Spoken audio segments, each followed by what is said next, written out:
السلام عليكم ورحمة الله وبركاته. اللهم صل على محمد وعلى آل محمد كما صليت على إبراهيم وعلى إبراهيم إنك حميد مجيد. اللهم بارك على محمد وعلى آل محمد كما باركت على إبراهيم وعلى آل إبراهيم إنك حميد مجيد. ربي زدني علما، ربي زدني علما، ربي زدني علما. ربي يسر ولا تعسر وتمم علينا بالخير. ربي يسر ولا تعسر وتمم علينا بالخير. الله لا إله إلا هو الحي القيوم لا تأخذه سنة، له ما في السماوات وما في الأرض الذي يشفع يعلم ما بين يديهم ولا يهتز ولا الله العلي العظيم. জি, আপনারা সকলে ভালো আছেন? মাত্র এই কয়জন?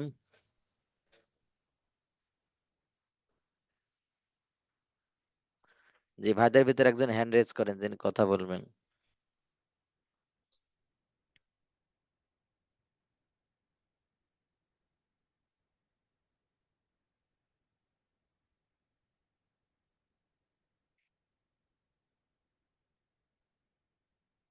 জি, ভাইদের ভিতরে একজন কথা বলেন।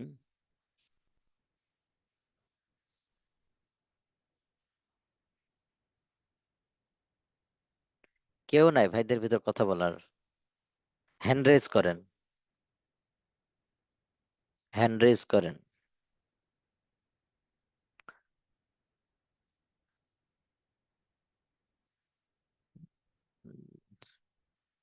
জি, শুনতে পাচ্ছেন আমার কথা? জি ওস্তাদ, শুনতে পাচ্ছি। জি, সবাই চুপ থাকে কেন বলেন? যদি কথা বলতে পারি এটা তো আরো ভালো বিষয়, যে আমি দর্শের ভিতর কথা বলতেছি, উস্তাদের কথা রেসপন্স করছি, সবাই আমার কথা শুনছে, এটা তো অনেক সৌভাগ্যের বিষয় না? তে জি, ব্যাপারটা কি, সবাই কথা বলতে চান, এর কারণটা কি? আমি তো আর পড়া ধরি সবাই না, বলছে, আপনাদের কাছে পড়া ধরি? হ্যাঁ, যদি সবাই এমন হয়তো হতো। ভাবে অন্য একজন বলবে। হ্যাঁ, নয়েজ আছে তাই। ঠিক আছে, সবার তো নয়েজ আছে এরকম তো না। দেখা যাচ্ছে যে জি, আজকে আমাদের শেষ দর্স, হ্যাঁ ভাই? জি ওস্তাদ। হুম। আর আকিদ আকিদার শেষ দর্স আগামী কালকে, আমাদের আজকে ফিকহের শেষ দর্স। জি, তো আজকে আমাদের সর্বশেষ, আজকের দর্সে ফিকহের দর্স আমাদের ধারাবাহিকভাবে শেষ হবে। তো আমি এখন কি করব, সংক্ষেপে আপনার 16 নম্বর মডিউল থেকে শুরু করব, অল্প যতদূর হয় অতদূর আমরা এমনি আপনাদেরকে এক কথায় বলতে বলতে সংক্ষেপে বলে বলে চলে যাব, এবং সর্বশেষ কাহুট করার চেষ্টা করবো ইনশাআল্লাহ। আর আগামী সেমিস্টারে হয়তো আপনাদের সাথে আমার ফিক নিয়ে নয়, হয়তো অ্যারাবিক নিয়ে দেখা হইতে পারে আগামী সেমিস্টারে। জি ওস্তাদ।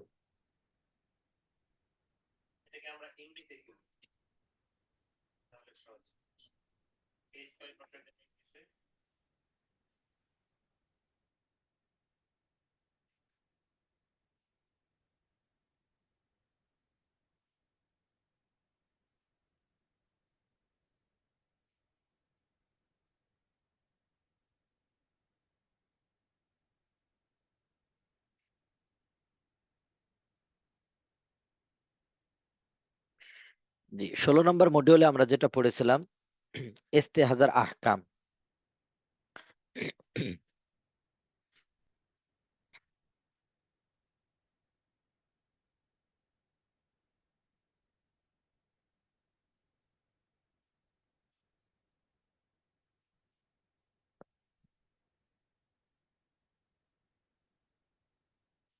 তো ইস্তেহাজার আহকামে এখানে আমরা পড়েছিলাম, কারো যদি ইস্তেহাজা হয় এক্ষেত্রে কি কি হুকুম হবে, এই বিষয়টা নিয়ে আমাদের এখানে আলোচনা হয়েছে।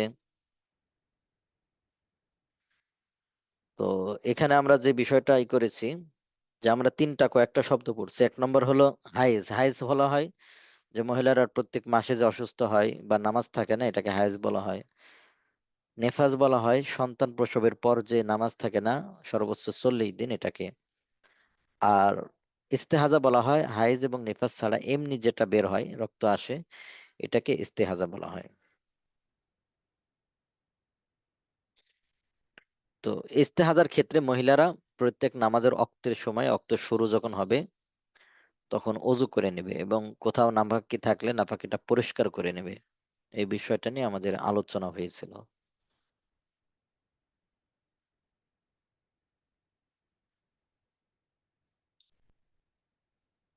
এবং হায়েজ অবস্থায় শুধু কোরআন তেলাওয়াত করা, কোরআন ধরা এগুলো নিষেধ, কিন্তু দোয়া দরুদ পড়া যাবে, জিকির আজগার করা যাবে, অন্যান্য আমল করা যাবে, কোরআনুল কারীম শোনা যাবে, তেলাওয়াত শোনা যাবে।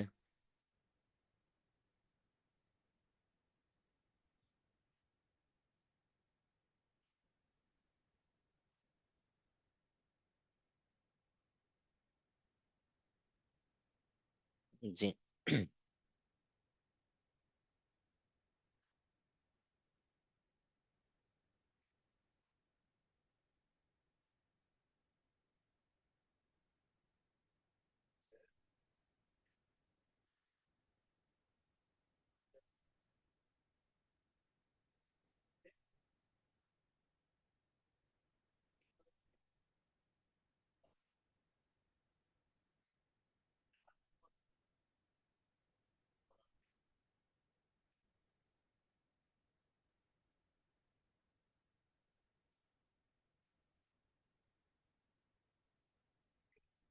এরপর আমরা পড়েছিলাম তায়াম্মুমের পরিচয়, তায়াম্মুম সম্পর্কে আমরা এখানে পড়েছিলাম।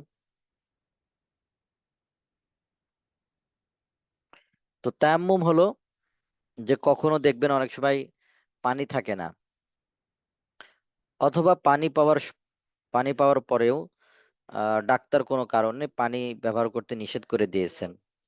তো এই ক্ষেত্রে তায়াম্মুমের আহকাম আমরা পড়েছিলাম। তো তায়াম্মুম হলো যে পবিত্র মাটির উপর হাত মেরে, তায়াম্মুমের ফরজ আমরা তিনটা পড়েছিলাম: নিয়ত করা, মাটির উপর হাত মেরে মুখমণ্ডল মাসিয়ে করা, এবং দুই হাত কনুই পর্যন্ত মাসিয়ে করা। এই তিনোটা করলেই বাস নামাজ হয়ে যাবে, এই অজু হয়ে যাবে বা গোসল হয়ে যাবে, তায়াম্মুম হয়ে যাবে। এটা দিয়ে আপনার নামাজ পড়া যাবে। তো তায়াম্মুমের ক্ষেত্রে আমরা মন চাইলে তায়াম্মুম করব, বিষয়টা এমন না। তায়াম্মুম সহিহ হওয়ার জন্য বেশ কিছু শর্ত আমরা পড়েছিলাম, যে শরিয়া সম্মত ওজর পাওয়া যেতে হবে, চামড়ার উপর আবরণ কিছু না থাকা, উভয় হাতে তালু মাটির উপর দুইবার মারা, মাটি বা মাটি জাতীয় জিনিস দ্বারা তায়াম্মুম করা, হাতের পুরো তালু বা বেশিরভাগ দ্বারা মাসিহ করা, তায়াম্মুম ভঙ্গকারী কোনো কিছু পাওয়া না যাওয়া, তায়াম্মুম ভঙ্গকারী কোনো কিছু পাওয়া না যাওয়া। এরপর আমরা পড়েছিলাম ওজোর, শরীয়ত সম্মত ওজোর সমূহের ভিতর আমরা অনেকগুলো লিস্ট পড়েছিলাম। ব্যক্তি ও পানির মধ্যে দূরত্ব সর্বনিম্ন 1 মাইল হওয়া, অসুস্থ থাকা। এখানে অসুস্থতা বলতে বড় ধরনের অসুস্থতা বা ক্ষতির সম্মুখীন হওয়া। শুধু ছোটখাটো অসুস্থতার কারণে যে উস্তাদ একটু চুলকাবে, একটু হবে, এটুকের কারণে কিন্তু তায়াম্মুম করা যাবে না। তেমনি যদি আমার শরীরে কোথাও অঙ্গে যদি সমস্যা হয়, আমার শরীরে যদি কোথাও অঙ্গে সমস্যা হয়, অর্থাৎ একটা আঙ্গুল ভেঙে গেল, তো এই ক্ষেত্রে আমি না হয় ওই আঙ্গুলে পানি ব্যবহার করতে পারছি না, কিন্তু শরীরের অন্যান্য জায়গায় তো পানি ব্যবহার করতে পারছি, অন্যান্য জায়গায় তো পানি ব্যবহার করতে পারছি। এজন্য শুধু ছোট এক জায়গায় কারণে, অথবা চোখ অপারেশন করলাম, তো চোখে না আমি পানি দিতে পারছি না, কিন্তু পায়ে পানি দিতে পারছি, মাথা মাসিও করতে পারছি, হাত ধুতো করতে পারছি, সবই পারছি। তো এই ক্ষেত্রে তায়াম্মুম করা যাবে না। তো অবশ্যই এজন্য আমি আপনাদেরকে বলবো যে অসুস্থতা কোন ধরনের, কি কি, এই বিষয়টা কারো কাছে জিজ্ঞেস করে তারপরে তায়াম্মুম করা। এরপরে পানির স্বল্পতা, অর্থাৎ কোনো মরুভূমি বা এমন স্থানে গিয়েছে যেখানে পানি নাই, এখানে কি নাই, পানি নাই, পানির স্বল্পতা। তো এই ক্ষেত্রে দেখা যাচ্ছে যে কি, যে অল্প কিছু পানি আছে, যে এই পানিটা ব্যবহার করলে দেখা যাচ্ছে যে পরে আর পানি পিপাসায় লাগবে, এরকম যদি হয় সেক্ষেত্রেও তায়াম্মুম করা যাবে।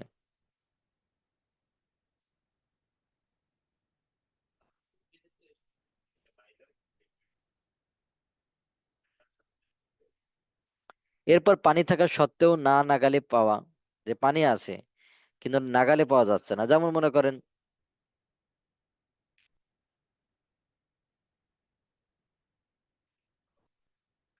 যেমন মনে করেন যে ট্রেনে যাচ্ছি, ট্রেনের ভিতর পানি নাই, কথার কথা। এখন তো ট্রেনে পানি পাওয়া যায়, কিনতেও পারবেন, ট্রেনে পানি পাওয়া যায়। জি। তো ট্রেনে পানি নাই, তো এই ক্ষেত্রে যদি এমন হয় যে আমি ট্রেন যাচ্ছে, নিচে আমি দেখতে পাচ্ছি পানি, পানি আমি নিচে দেখতে পাচ্ছি, তো এই ক্ষেত্রেও কি আপনি পানি আছে কিন্তু আপনি কি করতে পারছেন না, ব্যবহার করতে পারছেন না, এই ক্ষেত্রেও তায়াম্মুম করা যাবে।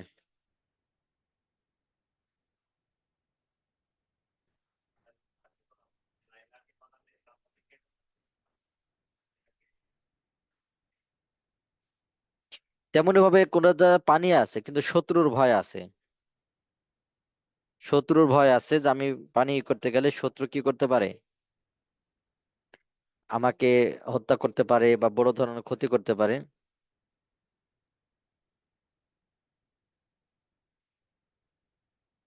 জি, বড় ধরনের ক্ষতি করতে পারে, এরকম যদি হয় তাহলে সেই ক্ষেত্রেও তায়াম্মুম করা যাবে।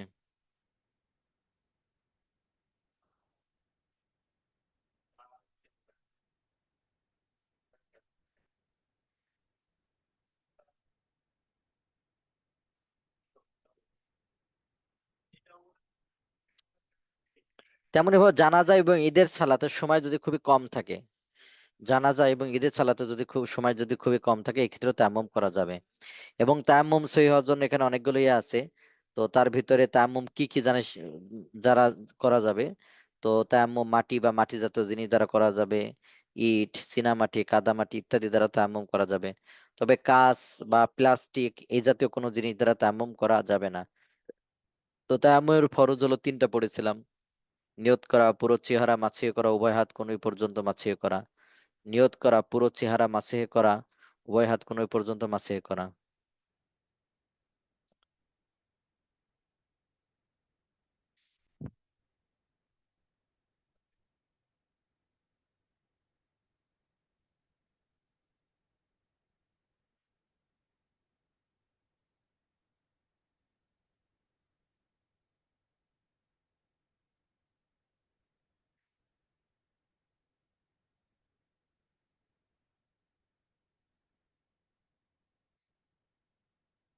এরপর মোজার উপর মাসিহ করা, আমরা পড়েছিলাম মোজার উপর মাসিহ করা, অর্থাৎ এই যে এখন শীতকাল, শীতকালে আমরা চামড়ার মোজা ব্যবহার করব। তো মোজার উপর মাসিহ করলে এর উপরে আপনি অজু করার সময় মোজা না খুলে মাসিহ করলে হবে। তো এখানে কিছু শর্ত আমরা পড়েছিলাম, যে সম্পূর্ণ পবিত্র অবস্থায় মোজা পরিধান করতে হবে, তারপর ছোট পবিত্রের জন্য মোজার উপর মাসিহ করতে হবে, শরীয়ত কর্তৃক নির্ধারিত সময়ের মধ্যে মাসিহ করতে হবে। এরপর মোজা রিলেটেড কিছু শর্ত আমরা এখানে পড়েছিলাম, যে মোজা মোটা বা পুরু হওয়া, যে জুতা ছাড়া শুধু মোজা পায়ে দিয়ে 3 মাইল পর্যন্ত হাঁটা যায়, এতে মোজা ফেটে যায় না বা নষ্ট হয় না।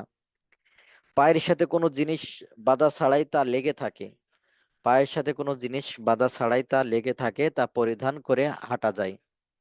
মোজা এমন মোটা যে তা পানি চুষে না বা ভেদ করে পানি পা পর্যন্ত পৌঁছায় না, তা পরিধান করার পর মোজার উপর থেকে ভিতরের অংশ দেখা যায় না, এরকম। তো সচরাচর আমাদের যেই পশমের মোজা বা কাপড়ের মোজা পাওয়া যায়, এগুলোর ভিতরে এই শর্তগুলো পাওয়া যায় না। এজন্য সচরাচর যে কাপড়ের মোজা পাওয়া যায়, এই মোজাগুলো পরিধান করে এর উপর মাসিহ করা যাবে না।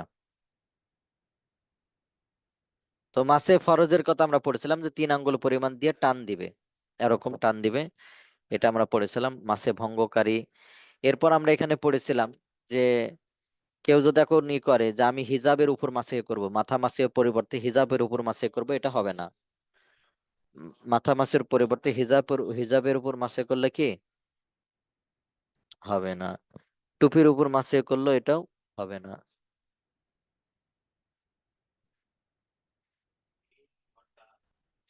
এরপর আমরা পড়েছিলাম ব্যান্ডেজ। তো ব্যান্ডেজের ক্ষেত্রে আমাদের শরীরের যে কোনো জায়গায় এরকম ভাবে ব্যান্ডেজ হতে পারে বা ভেঙে গেছে এরকম কিছু হতে পারে। তো এই ক্ষেত্রে মাসালা হলো যে ব্যান্ডেজটা যদি নর্মাল হয়, খোলা সম্ভব হয়, খুলে হাত ধুতো করা সম্ভব, তাহলে ব্যান্ডেজ খুলে হাত ধুতো করবে। আর যদি ব্যান্ডেজ খোলা সম্ভব না হয়, ব্যান্ডেজ খুলে যদি ধৌত করা সম্ভব না হয় তাহলে ব্যান্ডেজের উপর দিয়ে পুরো ব্যান্ডেজ মাসিও করবে, ব্যান্ডেজের উপর দিয়ে পুরো ব্যান্ডেজ মাসিও করবে। তো এটাও যদি সম্ভব না হয় তাহলে ব্যান্ডেজের উপর একটা কাপড় দিবে। হ্যাঁ, ব্যান্ডেজের উপর একটা কাপড় দিবে, কাপড় দিয়ে ওই কাপড়ের উপর মাসিও করবে, ওই কাপড়ের উপর কি করবে, মাসিও করবে।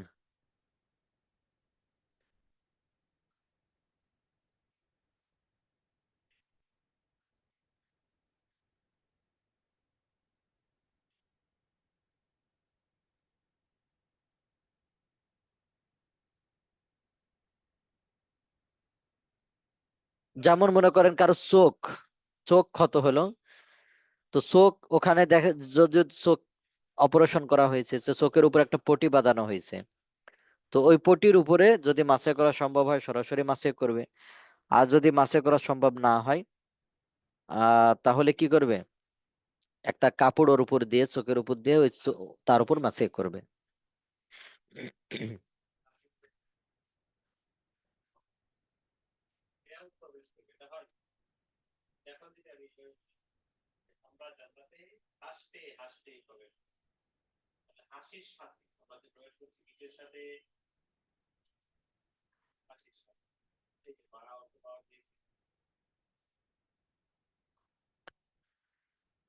এরপর পড়েছিলাম সালাত।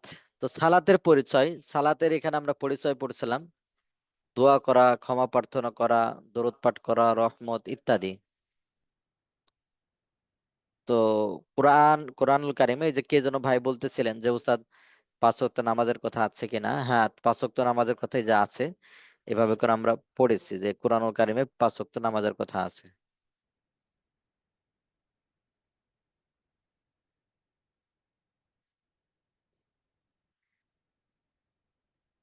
এরপর আমরা পড়েছিলাম সালাতের বিভিন্ন সালাত তিন সময় পড়া নিষিদ্ধ।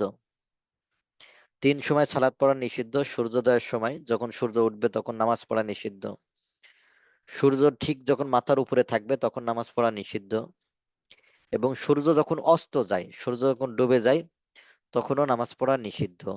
তবে ওই দিনের আসরে নামাজ পড়া যাবে, ওই দিনের আসরে নামাজ পড়া যাবে।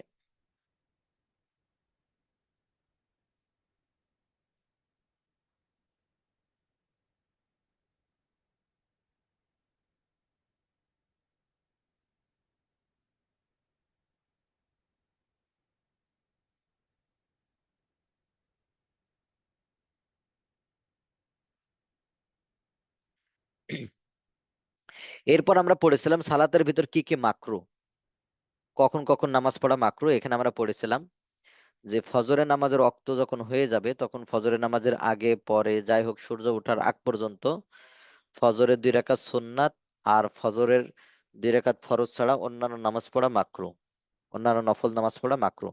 তবে এই সময়তে কাজা নামাজ পড়া যাবে, কাজা নামাজ পড়া যাবে, বেতের কাজা পড়া যাবে। নফল, তাহিয়াতুল ওযু, দুখুলুল মসজিদ এগুলো পড়া মাকরু। এরপর আমরা পড়েছিলাম আসরের নামাজের পর থেকে সূর্য ডোবা পর্যন্ত, সূর্য অস্ত যাওয়া পর্যন্ত এই সময়তেও নামাজ পড়া কি মাকরু। তেমন ভাবে মাগরিবে যদি আজান হয়ে যায়, মাগরিবে যদি আজান হয়ে যায় তো আজানের পরেও, মাগরিবে যদি আজান হয়ে যায় আজানের পরেও জামাতের আগে নফল বা সুন্নত পড়া মাকরু।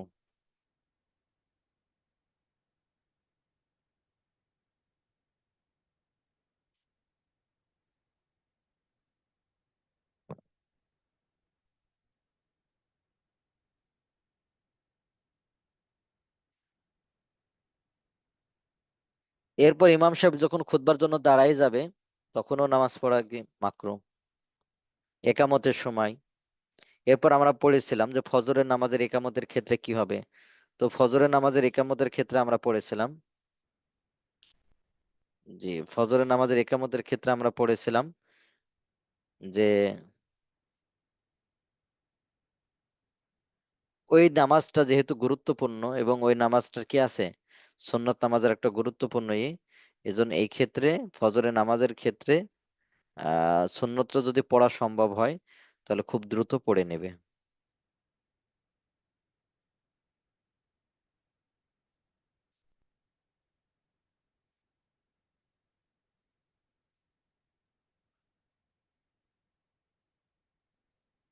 খুব ক্ষুধা নিয়ে, খুব ক্ষুধা নিয়ে যদি কি নামাজ পড়া হয়, এটা মাকরু হবে।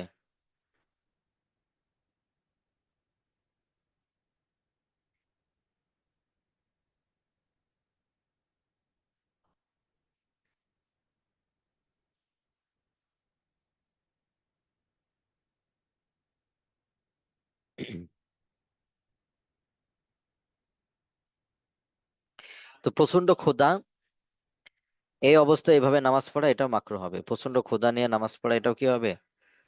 মাকরু হবে।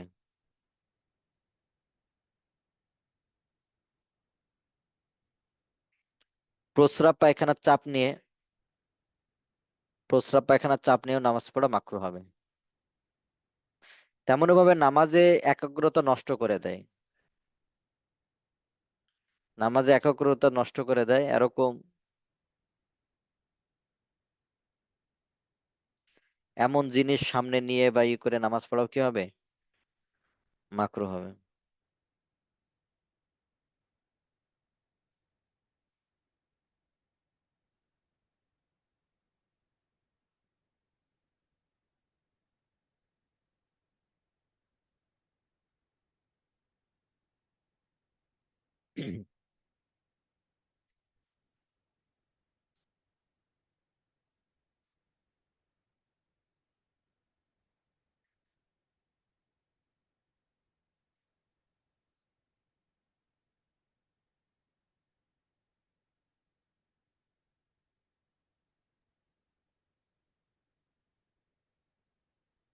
এরপর আমরা নামাজের মূল সময় পড়েছিলাম।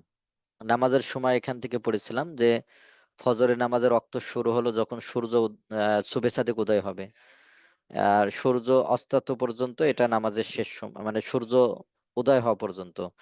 সুবে সাদিক যখন উদয় হবে তখন থেকে সুবে সাদিকের পর থেকে সূর্যোদয় পর্যন্ত ফজরের নামাজের ওয়াক্ত বাকি থাকবে।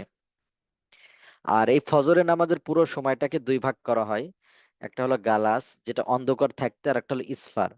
তো মহিলাদের জন্য ইসফার, ইসফারে নয়, মহিলাদের জন্য উত্তম হলো গালাস, অন্ধকার থাকতে ফজরের নামাজ পড়া। আর পুরুষের জন্য উত্তম হলো ইসফার,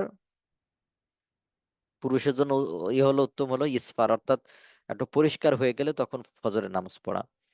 এরপর আমরা জোহরের নামাজে রক্ত পড়েছিলাম। জোহরের নামাজে রক্ত হলো যখন সূর্য ঠিক মাথার উপর থেকে, জোহরের নামাজের ঠিক মাথার উপর থেকে পশ্চিম আকাশের দিকে ঢেলে যাবে, তখন থেকে জোহরের নামাজের রক্ত শুরু। তো আমাদের ফিকে হানাফিতে কোনো বস্তুর ছায়া দ্বিগুণ হওয়া পর্যন্ত, ওই বস্তুর ছায়া ছায়া আসলি থেকে দ্বিগুণ হওয়া পর্যন্ত ফজরের নামাজের রক্ত বাকি থাকবে।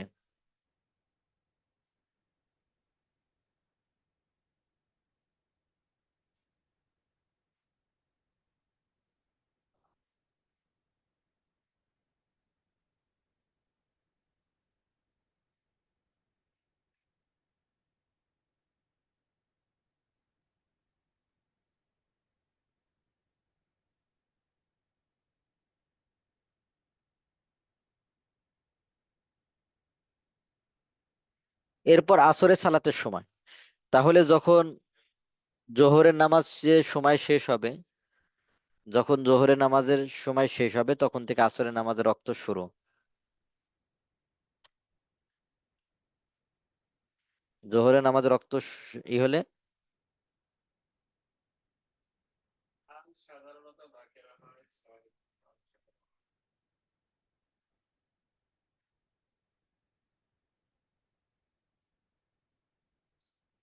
জি। আর আসরের নামাজের রক্ত শুরু হলে, আসরের নামাজের রক্ত থাকবে হলো মাগরিবের আগ পর্যন্ত, মাগরিবের আগ পর্যন্ত। এরপরে সূর্য ডুবে গেলে মাগরিবের রক্ত শুরু। আর মাগরিবের নামাজের রক্ত হলো পশ্চিম আকাশে লাল লালিমা যে আছে, পশ্চিম আকাশে দৃষ্টিগোচর হওয়া পর্যন্ত সময় বাকি থাকে। তো মাগরিবের নামাজ একটু তাড়াতাড়ি পড়া, বিলম্ব করা মাকরু। এরপর এশার সালাত, মাগরিবের নামাজের রক্ত শেষ হলে এশার সালাত। তো এশার সালাত যদি হয়, তো এশার সালাত শুরু হবে এবং এশার সালাতের রক্ত বাকি থাকবে একবারে ফজর উদয় হওয়া পর্যন্ত। তবে কোনো কারণ ছাড়া রাতের অর্ধরাত্রির পরে এশার নামাজ পড়া এটা মাকরু হবে। এরপর বেতেরের সালাত, বেতেরের সালাত হলো ফজরের নামাজের পরে, ফজর বলতে ঈশার নামাজের পরে। বেতরের সালাত হলো ঈশার নামাজের পরে। তো বেতরের সালাত ঈশার নামাজের পরে সময় শুরু হবে, এইভাবে ফজরের আগ পর্যন্ত পড়া যাবে। এরপর তাহাজ্জুদ নামাজের মূল সময় হলো ওই রাত্রে তাহাজ্জুদ পড়া। তাহাজ্জুদ নামাজের মূল সময় হলো ওই রাত্রে তাহাজ্জুদ পড়া।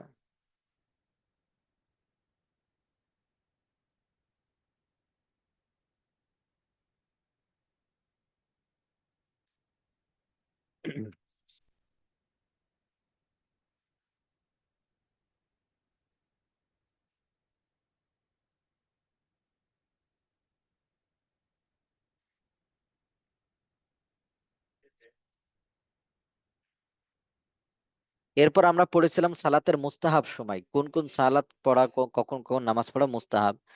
তো ফজরের সালাত পড়া, ফর্সা করে পড়া মুস্তাহাব। গ্রীষ্মকালে জোহরকে শীতল করা পড়া মুস্তাহাব।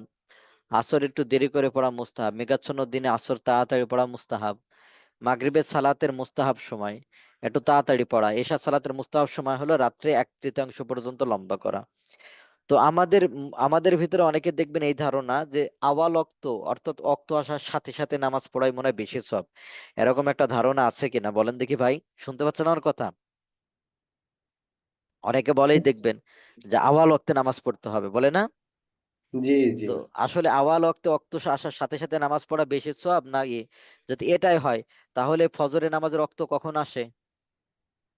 রাত 4টার সময় আছে, তাহলে 4টার সময় পড়েন আওয়াল ওয়াক্তে? না। তেমন ভাবে জোহরের নামাজের ওয়াক্ত শুরু হয়ে যায় অনেক সময় 11:30টার সময়, অনেক সময়। তাহলে কি 11:30টায় পড়ছেন কোনোদিন জোহরের নামাজ? না, আমরা তো 1:30টায় করি। হ্যাঁ হ্যাঁ। তো মূল বিষয়টা হলো নামাজের কিন্তু আলাদা সময় দেওয়া আছে হাদিস থেকে। যেমন ঈশার নামাজ একটু দেরি করে পড়া মুস্তাহাব, মাগরিবের নামাজ একটু তাড়াতাড়ি পড়া মুস্তাহাব, জোহরের নামাজ এরকম। তো এক এক সময় এক এক রকম। তো অনেকে দেখবেন ওই জিনিসটা আছে, তো ওই জিনিসটা যদি থাকে তাহলে আপনি ফজরের নামাজ কখন পড়তে হবে? রাত 4টার সময়। আওয়াল অক্ত না, তখন অক্ত আসার সাথে সাথে পড়বেন। তেমনি ভাবে জোহরের নামাজের রক্ত যখন 11:30টায় বা 11:22-23 চলে আসে তখন পড়তে হবে। তো ওরকম পড়ে কেউ? না ওস্তাদ।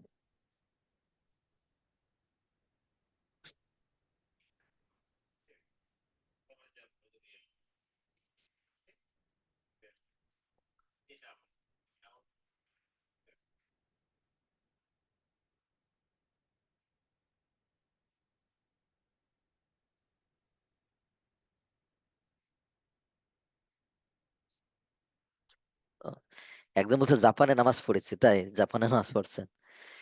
তো মূল বিষয়টা হাদিস থেকে পাওয়া যায়, যেমন ঈশার নামাজটা একটু দেরি করে পড়া, এটা পাওয়া যায়। অন্যান্য এরকম পাওয়া যায় আলাদাভাবে হাদিস থেকে। জি।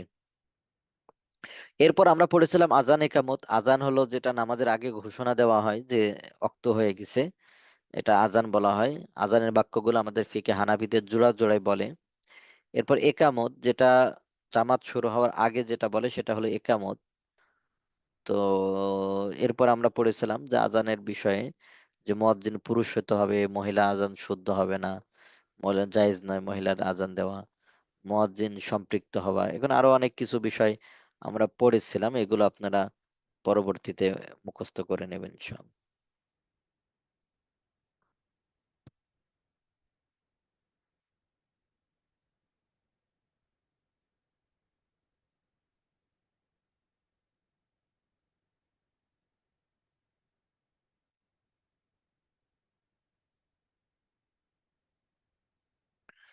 এরপর আমরা পড়েছিলাম সালাত শুরু করার পূর্বে শর্ত, ফরজ, জায়গা পাক, কাপড় পাক, শরীর পাক, সতর ঢাকা, কিবলামুখী হওয়া, ওয়াক্ত মতো নামাজ পড়া, অন্তরে নামাজের নিয়ত করা, এই বিষয়গুলো এটা বিস্তারিত আমরা এখানে পড়েছিলাম। তো পুরুষের সতর পড়েছিলাম যে নাভির নিচ থেকে শুরু করে হাঁটু সহ। আর মহিলাদের সতরের ক্ষেত্রে আমরা পড়েছিলাম যে গায়রে মাহরামদের কাছে পুরো শরীরই সতর।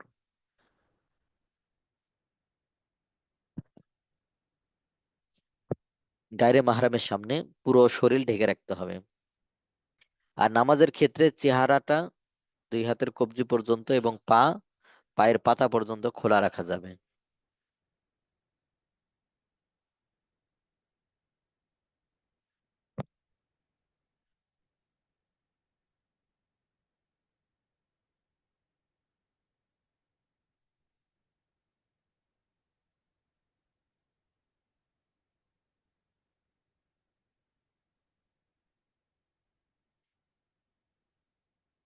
এরপর আমরা পড়েছিলাম নামাজের ভিতরে যেগুলো, নামাজ শুরু করার পর যেগুলো ফরজ আছে: দাঁড়ানো অবস্থা তাকবিরে তাহরিমা বলা, কিয়াম করা বা দাঁড়ানো, কিরাত পড়া, রুকু করা, সিজদা করা, সেই বৈঠক, এই বিষয় সম্পর্কে বিস্তারিত আমরা আলোচনা করেছি।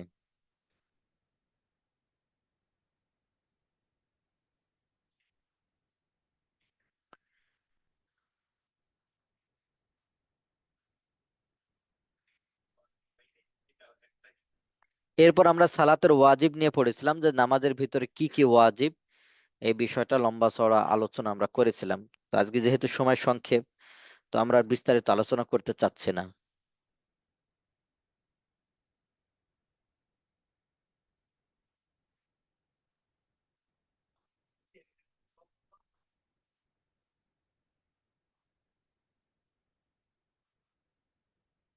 এরপর আমরা 28 নম্বরে এখানে সালাতের সুন্নাত নিয়ে আলোচনা করছিলাম। আমরা নামাজের ভিতরে কি কি বিষয় সুন্নাত, এই বিষয়টা নিয়ে আলোচনা করছি।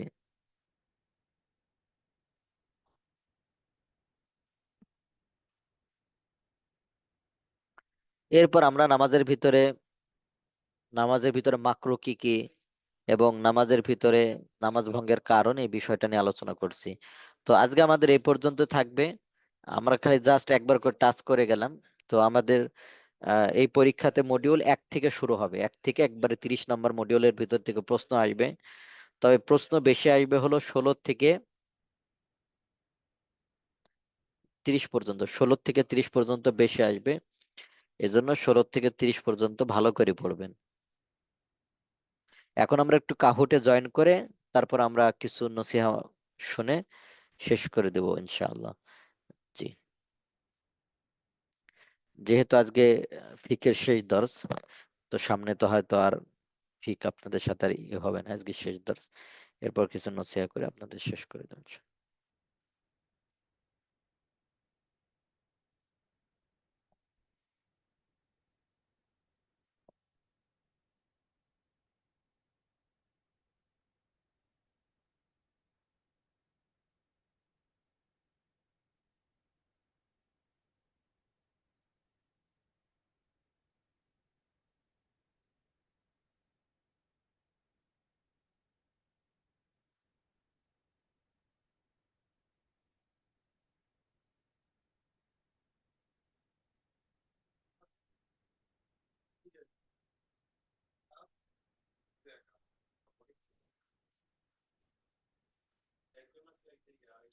আপাতত আমরা কাহুটে জয়েন করি, পরে প্রশ্ন তো যদি পরে সময় হয় যে দিব ইনশাআল্লাহ।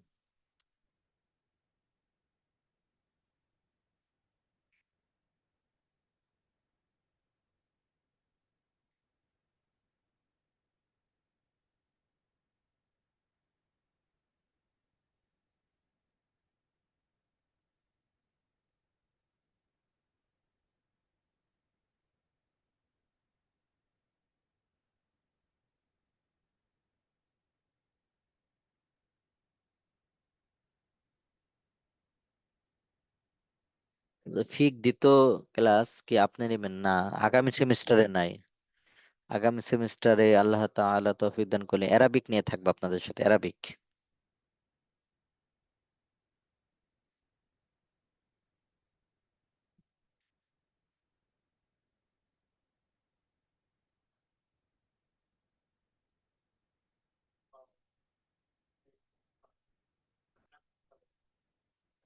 জি জি, এসো আরবি শিখি, জি জি।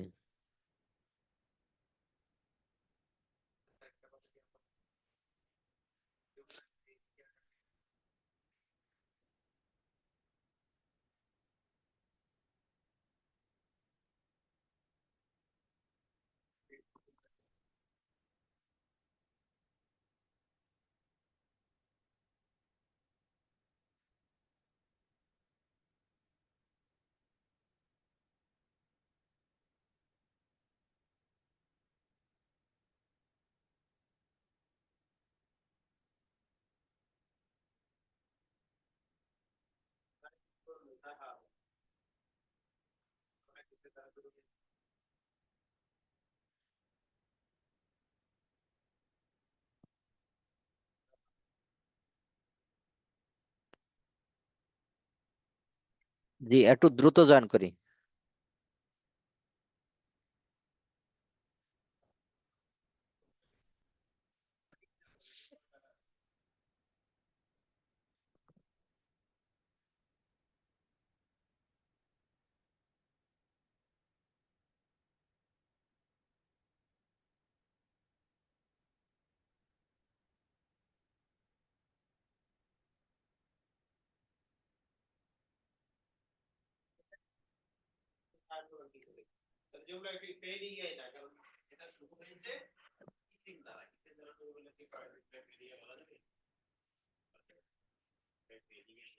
জি জি, আমরা শুরু করছি, তাহলে সবাই প্রস্তুত থাকবেন, শুরু করছি।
জি, সালাতের ভিতরে আমরা পড়লাম না, কাপড় নিয়ে যদি কি খেলা করে, এটা মাকরু। যদি এমন হয় যে সেটা আমলে কাসির পর্যন্ত পৌঁছে, তখন সেটা ভিন্ন কথা, কিন্তু এটা মাকরু।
জি, তাহলে আমরা দেখি সর্বশেষ ফার্স্ট সেকেন্ড থার্ড কারা হয়েছে, একটু আমরা খেয়াল করি।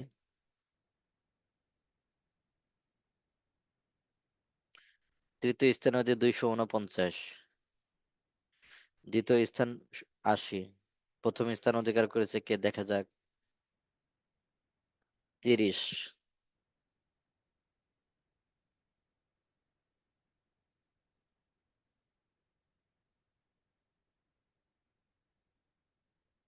তো ঠিক আছে, তাহলে আমাদের আজকে দর্শ এই পর্যন্তই। আর কারোর যদি আজকে দর্শের উপর প্রশ্ন থাকে, প্রশ্ন করতে পারেন। আর আমাদের এ পর্যন্ত আমাদের সর্বশেষ ফিকের সর্বশেষ দর্শ। আগামী সেমিস্টারে ফিক নিয়ে হয়তো আর আপনাদের সাথে দেখা হবে না, আপনাদের অ্যারাবিক থাকবে। তো আল্লাহ তাআলা তৌফিক দান করলে অ্যারাবিক নিয়ে আপনাদের সাথে কথা হবে। তো কারো যদি কোনো প্রশ্ন থাকে তাহলে আপনার প্রশ্ন করতে পারেন।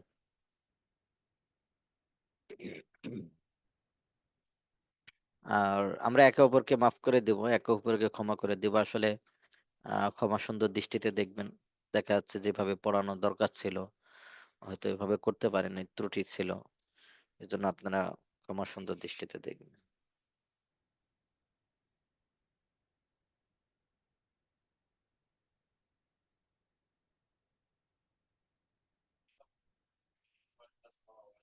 আয়নার সামনে নামাজ, এটা মাকরু হবে যদি এরকম ওর দিকে ইয়ে হয়।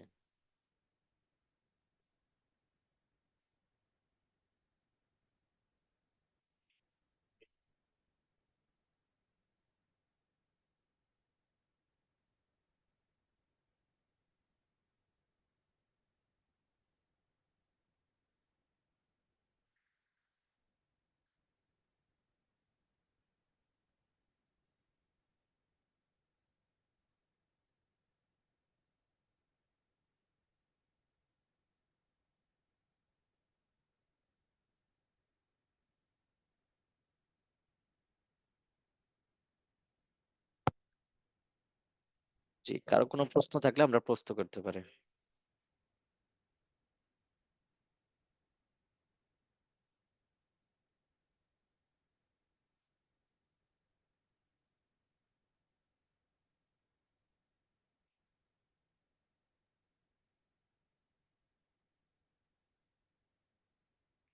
এক্সামে প্রশ্ন থাকবে হলো 50টা, এক্সামে প্রশ্ন থাকবে 50টা। 50টা প্রশ্নের উত্তর দিতে হবে।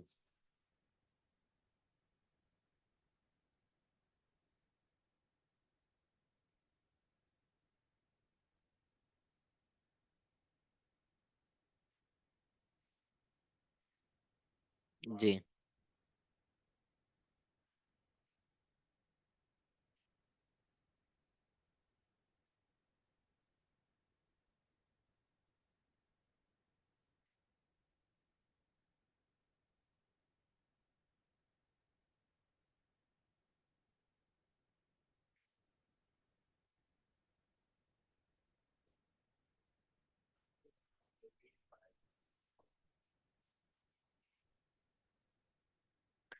দশ নম্বর কত থেকে পড়বেন? একেবারে প্রথম থেকেই আসবে, 10 নম্বর একেবারে প্রথম থেকেই পড়বেন। তবে 16 থেকে বেশি করে পড়বেন।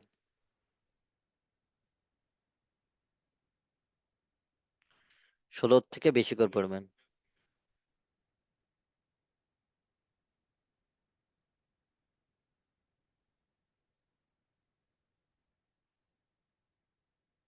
বই শিট দুইটাই, যে কোনো একটা পড়লে হবে।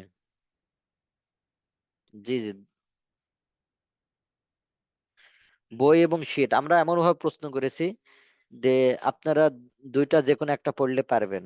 জি জি, দুইটার সাথে মিল থাকবে, বই এবং শিটের সাথে মিল থাকবে। জি,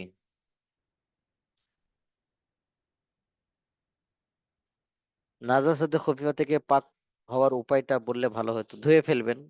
নাজাসাতে খফিফা থেকে পাক হওয়ারই হলো ধুয়ে ফেলবেন।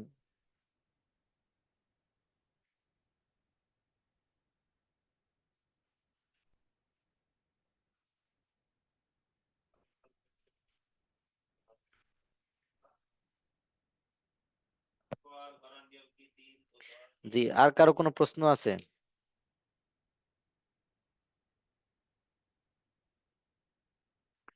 না থাকলে সর্বশেষ দর্স।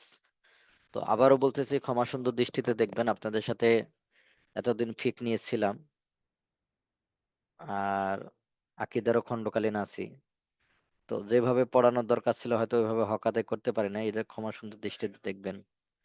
আর আল্লাহ তাআলা যদি তৌফিক দান করেন তো আগামী সেমিস্টারে অ্যারাবিক নিয়ে আপনাদের সাথে দেখা হবে। তো আপনাদের জন্য দোয়া থাকবে অবশ্যই। অবশ্যই আপনাদের জন্য দোয়া থাকবে।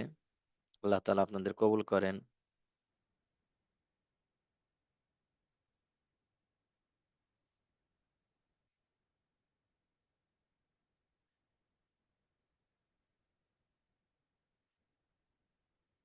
না, আপনারা তো কোনো ভুল করেন নাই, বুঝতে পারছেন?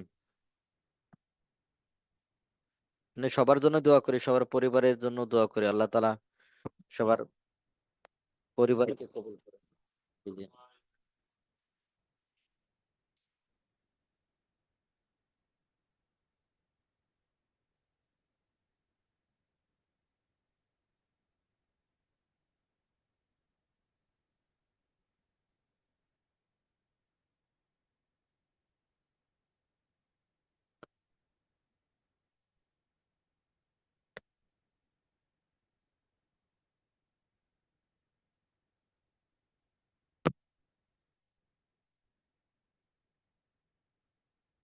তাহাজ্জুদ বা নফল নামাজে কোরআন শরীফ দেখে আমাদের ফিকে হানাফিতে পড়া যাবে না। আপনার নামাজের ভিতরে মুখস্থ পড়তে হবে, আমাদের ফিকে হানাফিতে দেখে পড়া যাবে না।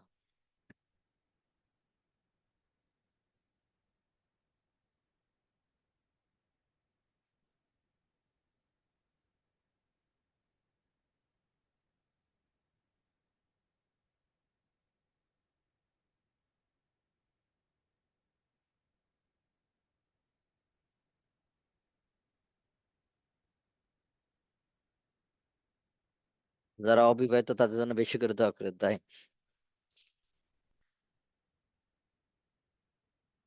ঘরে জামাত করলে যদি ইমাম সামনে না দাঁড়ায় নামাজ হয়ে যাবে, তবে এক্ষেত্রে উত্তম হলো নামাজ ইমাম সাহেব সামনে দাঁড়াবে। হুম, ইমাম সাহেব সামনে দাঁড়াবে। জি জি, দোয়া করি যারা অবিহিত মিসকিন আছেন, আল্লাহ তাআলা তাদের বিয়ের ব্যবস্থা করে দেন, দিনদার পাত্রীর ব্যবস্থা আল্লাহ তাআলা করে দেন।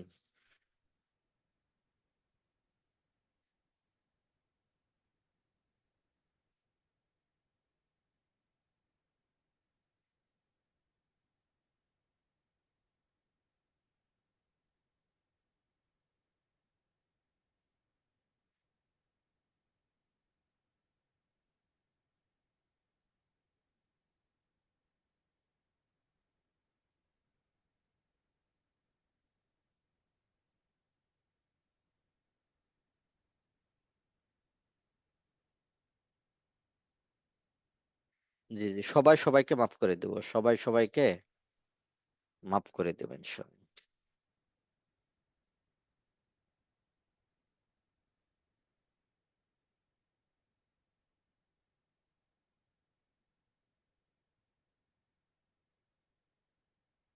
মিসকিন বলে আর দুঃখ দিয়েন না, তাই। তাহলে মিসকিন বলা সম্পর্কে আপনার একটা হাদিস দেখেন, হ্যাঁ, যখন বললেন তাহলে আমি আপনাদেরকে দেখাই।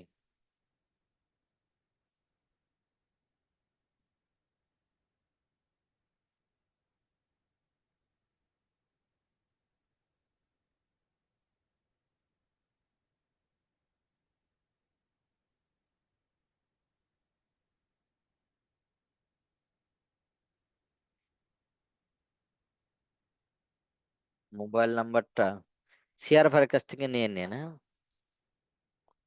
সিয়ার ভাইয়ের কাছ থেকে নিয়ে নিন ইনশাল্লাহ।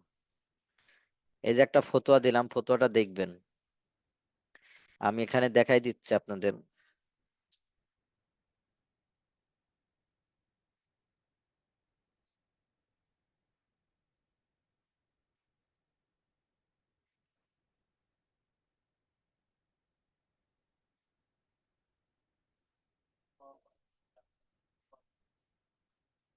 যদিও হাদিসটা দুর্বল, কিন্তু দেখেন,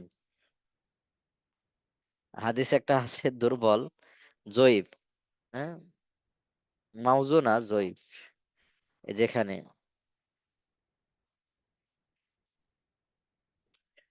হ্যাঁ, এই যেখানে দেখেন, রাসূল সাল্লাল্লাহু আলাইহি সাল্লাম বলেন, ওই পুরুষ মিসকিন মিসকিন মিসকিন যার কোনো স্ত্রী নেই যদিও সে ধনবান হয়, আর ওই নারী মিসকিন মিসকিন মিসকিন যার কোনো স্বামী নেই যদিও সম্পদের মালিক হয়। তবে এ ব্যাপারে জয়ীফ আছে, বুঝতে পারছেন, এরকম আরো অনেক আছে।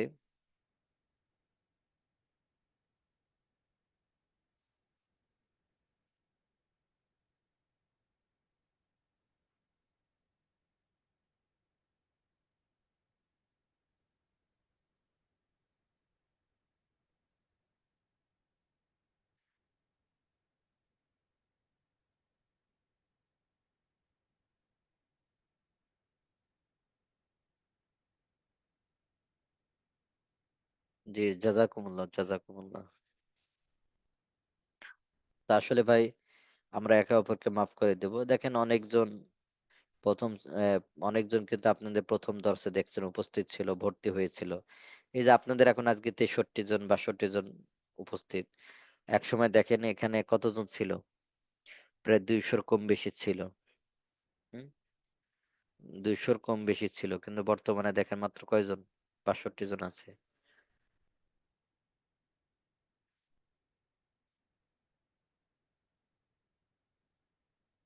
এই জন্য আল্লাহ তাআলা আপনাদেরকে কবুল করেছেন।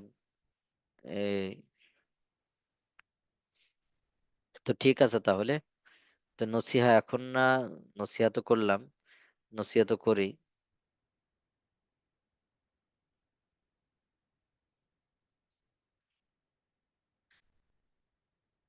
ঠিক আছে তাহলে, এই পর্যন্ত। আল্লাহ তাআলা সবাইকে কবুল করেন। সুবহানাক।